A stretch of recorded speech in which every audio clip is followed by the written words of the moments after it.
մենք հակված ենք մեր քաղաքական թիմը, պարոն Ծառուկյանի գլխավորությամբ, հակված է բոլոր հնարավոր օրինական միջոցներով պայքարելու արդարության վերականգնման համար։ Տարբեր առիթներով նշել եմ, հիմա եւս մեկ անգամ ուզում եմ վերահաստատեմ, որ խոսքը ամենևին Բարգավաճ Հայաստան կուսակցության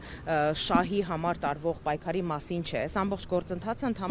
արդարության վերականգնման մասին է, որովհետև իշխանության ներկայացուցիչներ, տարբեր կալիբրի ներկայացուցիչներ, երբ որ հորջորջում են ժողովրդավարության մասին,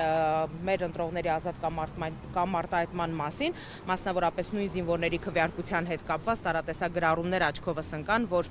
երբ որ մատնանշվել էին կոնկրետ այդ տեղամասերում խախտումների մասին, ընդ որում այդ գործընթացի սխալ կազմակերպման պատասխանատվությունը եւս իշխանությունների ուսերին է, որովհետև եթե կոնկրետ զինվորների ընտրելու գործընթացը կանոնակարգվում է բանակի կողմից, պետք էր ընդհանրապես ճիշտ ժամանակին այդ ամեն ինչը կազմակերպել, որպեսզի